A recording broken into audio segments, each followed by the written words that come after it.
Hello everybody, I have just driven cross country. I am at my storehouse in Kentucky and I am briefly unpacking, resorting, and repacking the van because I've got two big shows coming and boy have I gotten a lot of fresh stock. I can't wait to show you. Come on, let's take a look. Definitely going to give you a little bit of a taste today because I've got a bunch of different categories and oh, there's just some fun stuff in here I want to share with you all. And the first group here are things that are actually available for everybody watching to buy online right now. The auction catalog. These are all being sold as part of the teak stock celebration this weekend. These are all on Auction Zip at Rosie's Auction House, and you can actually leave absentee bids starting right away. From what I understand, she was nice enough to let me get these in late, but there's some really great pieces. This piece was never in the line. This fairy lamp is just really sweet because it's all one color, but it's a 4-piece, and I don't see 4 pieces very often at all. It has this extra candle ring. This is a wonderful frit decorated, Shelley Fenton signed Burmese cat. I have a bunch of other Burmese to show you too. The tumble up is one of the few pieces of blue that I have in Burmese. I have one figure that also is on the auction. And then there's this. This is an amazing piece of cameo glass. Kelsey Murphy, when she worked briefly with Fenton, she now is involved with Blanco Glass. There are not a lot of these around. This was a very expensive piece, knew that bronze finish in particular. Hard to get, and this would work in both a naturalistic or a modernistic design. So it's just a really great piece. Wonderful green lotus mist painted with the church. This nice little Cosmos perfume bottle here, and that's frit decorated also. And then I just love the mouse. It's not exactly a red hat, but it'll do. And it'll glow under a black light because it's cadmium. Weren't those some great pieces of Fenton? I got a whole bunch of artware and I'm going to show you more later because I'm definitely bringing that to these shows, but there's so many other things I've been finding and I want to show you those first.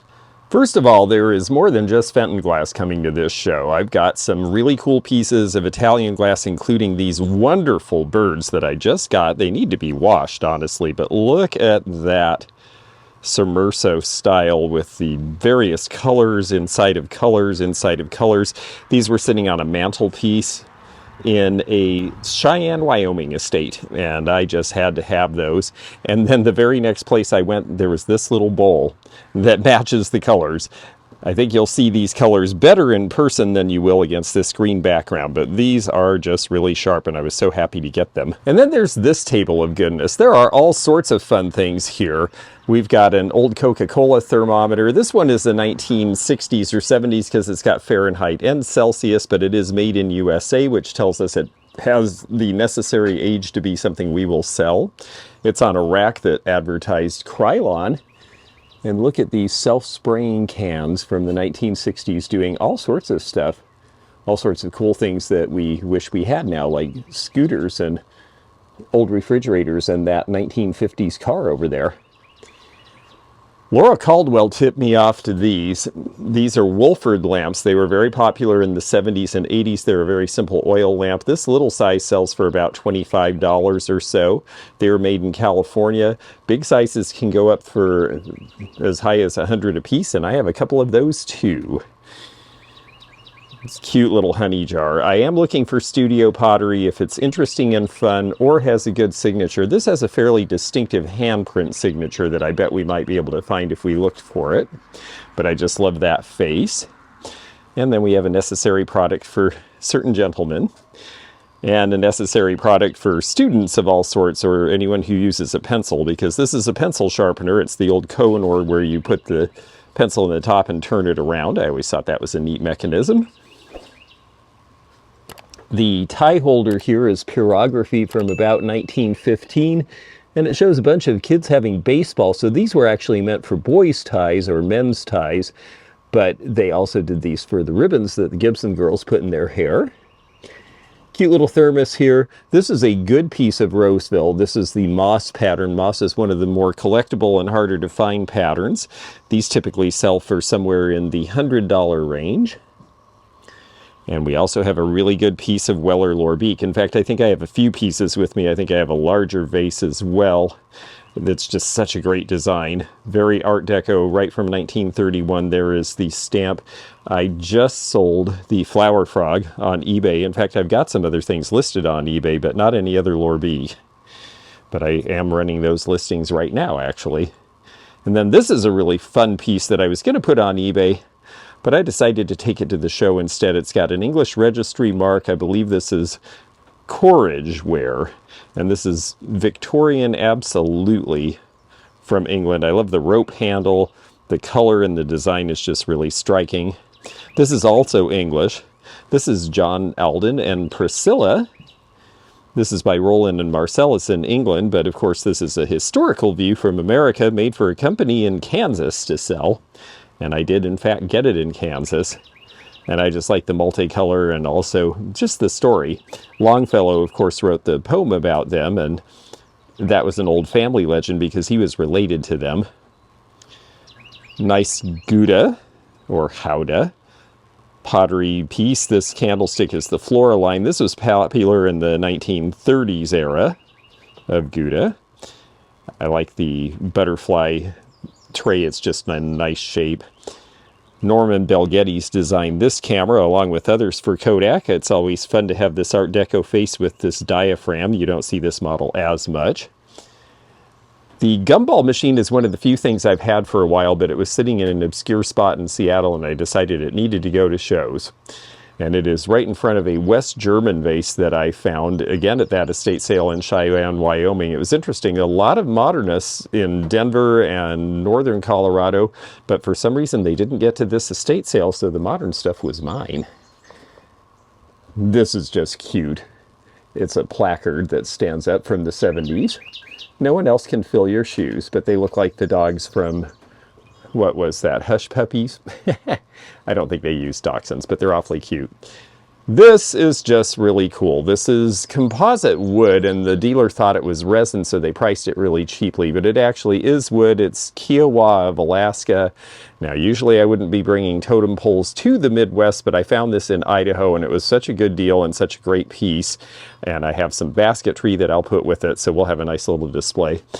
And jewelry. I'll have a ton of jewelry. Some of these pieces were from a very kind friend of mine who gave them to me to sell, and I said, well, I'll take you to lunch. And now that I'm looking at some of them, I think I'm going to take her to a few lunches because this is a very pretty turquoise set here. The setting is very nice, I should say, and it does have a signature on the back. There is our artist information, so that's very pretty. This was just a neat color and not very much money, and finished on the back like something that was probably made by Regency, even though it doesn't have a signature. And some flower power pins. I got a couple of pocket watches. This one is a very pretty ladies' fob watch where it would pin to you. So the fob's actually a separate piece of jewelry. And then the watch itself has a little tiny diamond chip in it, which I believe is a rose cut. And next to it is another piece of Victorian jewelry with a big old raw pearl in it, which I think is very pretty as well. And then there's the 60s sets with the inverted stones, the flower power with the rhinestones, more fun stones from the 60s, Renoir, an Avon solid purse perfume pin with the owl, which I thought was great. I've got some compacts. There's a lot of fresh jewelry for this show. For these shows, I should say. I think I have enough jewelry to last a few shows. A bunch of silver pieces here. These are all Norwegian. These are marked 830. Some of them are marked Norway specifically on the back. This came from a family who were Norwegian in heritage, and so I think these were old family pieces, and I was very glad to get them. A couple of really fun pieces from an old boudoir set with the celluloid. We've got the picture and the clock, and the clock actually runs. These clocks almost never run, so that was a big surprise. Little Fenton piece here. I obviously have lots of Fenton and other perfumes as well. And then we have the Santini Grecian Nude. This is a fun piece. This is actually an Art Deco. It's an ever-ready flashlight, but it's meant to be like a night light, and so you can adjust it. You can move this so that it's on unless you set it down, in which case it turns off, or you can adjust it so that it's on all the time. And I have always liked that style. Another really great streamlined deco design. I've got a bunch of deco pieces coming with me this time. Ribbon Lady, I just always think these are really cute and they always sell for me. And a good paint by number, a large size with the lighthouse. Again, this was something that was in Cheyenne, Wyoming. It didn't really seem to make sense there, but it'll make more sense now that I'm on the Great Lakes where they actually have lighthouses. Little Traveler Sewing Kit, I just thought that was adorable. A very fun red 1970s luggage piece. The cat is a California cookie jar. The llama is Jaru of California. That's a good piece there. Jaru didn't do a whole lot of figural items. And gosh, there's just some other fun things. There's a neat little miniature painting here that has a little bit of an attribution on it. Willard Page of Boulder, Colorado, and it was sold in Longmont. That sticker looks like something from about 1960. We'll have to see if that artist is noteworthy for other reasons. I always pick up these little safety razors because this was only $1.50, and I figured I couldn't go wrong. It's either worth $8 or $10 or $65 to $85, depending on the numbering on the bottom, so I will do a little research on that. I'm bringing a whole bunch of local interest things for the Marshall, Michigan show because that's not too far from Battle Creek, where my family are from. And I have several items that came out of my mother's collection relating to Kellogg's. Her father worked for them. And this is Win Schuler's very popular restaurant that is not there anymore. And this is a nice old cafe ware platter from Iroquois, China, probably from the 50s. Who knows? My family might have eaten off of that. The sunglasses, well, you know, they're Salvatore Ferragamo and they're made in Italy and the price was right. I've got a Vera scarf here. I put the Tamas Keef for sale on eBay and that has a bid right now. The strawberry is Viking Glass, and I was so pleased. There was a group of people who came all the way to the big flea market in Kansas that I went to from Oklahoma. And they had this, and I bought this and another piece. And apparently she must have been a viewer of the channel because she said, "Oh, I'm so happy that you bought something for me and that it's going to be on YouTube." So here it is. I love the Viking strawberry. I think that's a great piece. And a couple of other fun pieces on this first table. You'll notice that everything is sitting on a very cute Art Deco silverware drawer from the 1930s. Next to it is a Russian enameled box with one of the fairy tales on it. And this is a very cute little piece here. Now, this may not look as old as it is, but this is actually going to date to about the 19-teens, because when you get it up in a bright light, and it's a little hard because we don't have great sun, but you can see how thin it is, and you will get opal fire. You can see a little bit of it right there at the top. And that is an indication that this piece is older than it looks. I'm not sure which company made this. It might have been Guernsey or one of the other companies that made novelties in the early 1900s. It would have been to hold cigarettes on a table or calling cards or perhaps toothpicks or things like that. Now this next batch, well, I guess brunch is served. A friend of mine who worked in an antique mall I was involved in 20 years ago looked me up at the antique show in Spokane and said, "I've moved to Spokane. We're downsizing and I need to get rid of some of my collection." And I knew she had really cool things. She was collecting Pyrex way before everyone else caught on to it. So I bought a ton of Pyrex from her, including a whole bunch of mixing bowl sets that you don't see here. But what I did pull out of this box, because I just can't unpack it all before I have to pack it back in the car, is some snowflake, including 2 pieces in the original box. And I love this one. It's got all the paperwork with it. And I guess it explains why Pyrex is so popular now. This is from the 1960s, but what are its features? Well, you can see what's cooking. It's easy to wash. It doesn't affect the food flavor because there's nothing in it to get in the food. It's safe to cook in. And if it broke because of oven heat, within 2 years, they would replace it. So no wonder it got such a good reputation. Since I couldn't take it all out to show you what I have, let me show you a few things I have and a few things in their catalog. So color casseroles, I brought the square one, the charm-shaped one, as I call it, because of the Fire King dishes that are in that square shape. I love that from the early 60s. Her stuff is always immaculate, so this stuff's in great shape. Obviously the snowflake. I have complete mixing bowl sets that they don't show here, and I have complete sets of 2 different patterns. This is an extra one, but I have a whole set of Amish butter print, including the 2 small, the large, and the medium that have been together their entire life, and I believe a pink gooseberry set, if I remember right. And then I also have some individual fridge dishes, including the Delphite Blue, which I always like, and the Jadeite, which of course is very popular. Pyrex is still really hot right now, and I can understand why, because it really is good stuff. And of course, other things by Corning are popular too, including Corel ware. I didn't get Corel ware, but I got a bunch of the utensils, several more, that are the go-along for the cornflower blue. This set is very popular with modernists. I see it in modernist antique malls a lot. I see it in 70s houses a lot. These were made in Yugoslavia, and they're great little cooking dishes, but almost nobody ever used them for that. They're generally like this, and they were used for serving dishes because the colors are so fun. I do have the mates for these. I just don't want to unpack everything to get them, but I have a ton of cute salt and pepper shakers and some harder to find ones. There's some PY. There are these with Woodsy Owl and Smokey the Bear. These are Bauer ring here, along with a Fiesta ring deco vase in the original color.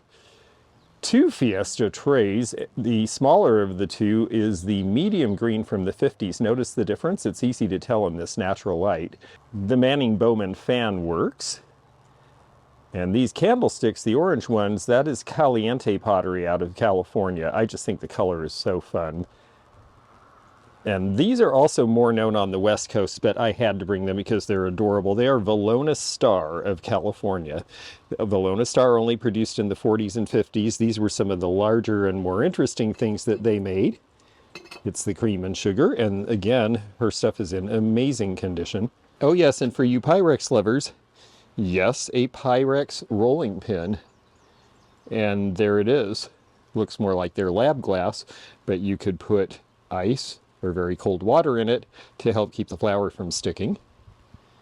And then completely unrelated is this Yadro Centaur, but I just love this guy. It's such a pose and so much detail. These did get broken pretty easily as well, so there's a replacement market, unfortunately. Nice Reed and Barton piece here. I am a big fan of these.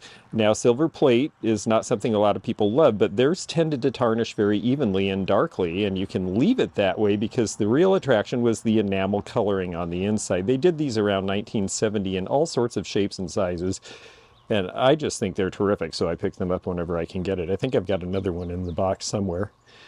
I know I have more of these things as well. These are Franciscan ware. This particular one is hard to find with the tray. That has always been the hard piece because these were separated years ago and people didn't think about it or know better. My antique oil lamps are dusty, but they are real antique oil lamps.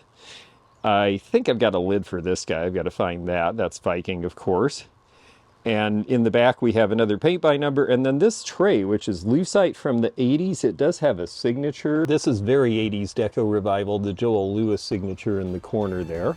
If you're having as much fun watching as I'm having, well, we're having a great time together then. And please do click thumbs up to let people know you're enjoying this. It really does help us with YouTube. Also, if you're interested in memberships, you can look below the dash line in the description of any video, hit the membership links, and you can find out about other ways you can contribute to the channel. It all really helps us, and we're very grateful for everybody who's able to participate with us, however that is. 30s depression glass gets along pretty well with Neil the Frog. It will fluoresce, he will not. There's one of the several Pyrex mixing bowl sets that I have. I love the pink. Modern Pyrex ware. It's beautiful on the table, practical in the kitchen, and look at all these new things. I have all the glasses for these 2 Blendo sets. That green is such a poppy, fun color, and of course the yellow is as well. And speaking of green, Corky the Pig from Hull does not usually come in green, so I picked him up. This is a Chicken of the Sea piece made by Bauer as an advertising piece. They just say Chicken of the Sea on the bottom because it was an advertising thing, but it says they made in California. But the metal bail is the thing that is almost always missing with these. Again, another thing that got separated or thrown away. People didn't remember to keep them, and then they were gone. This frog, this Joey and Mom, the camel. I've just got a bunch of fun figurals and salt and pepper shakers. Bunch of Viewmaster reels. I actually do have quite a lot of paper ephemera that will come out weather permitting at the shows. And then this is curious to me, and this is the way she found it, and I believe it's right. It's either a separate bowl and a separate bowl, but the way this is lipped and the way that fits, it feels as if, especially with this finish, that this is an experimental piece of Viking glass where they did this with the intent that you got two pieces together. Ever seen that? Leave a comment. And then there's Fenton, because of course Heidi at Rosie's Auction House has a great market for Fenton, and we have a lot of fun with the Fenton collectors. We keep trying to bring them more interesting things, and I just got 40 different items. A lot of them are figurals and animals. There's a bunch of stuff that's unusual, several pieces that are going to be in her catalog, and I'll highlight some of these table pieces I'll be bringing out to my booth, including a very nice fern and daisy lamp. This is a really unusual piece here. This one is one of the designer showcase series with the fish. I just love it. It's a Spindler design. George Fenton signed off on it, and there is our painter. Wow, beautiful piece, very interesting. Something I haven't encountered before. I've got a bunch of Burmese to bring, along with some custard glass. So we have several more painted figures, various artists. This is a very nice little Burmese piece that you really don't see. A lot of these things were limited edition or never in the line. This one, number one dad, was actually ordered for Collector's Showcase, so you could only get it in that store in Washington State. And that store's been gone for a long time now. The elephant is a cool piece that's hard to get. I thought it was interesting putting these colored pieces on this yellow background, because it just goes to show you how I never really thought about with the transparent Fenton.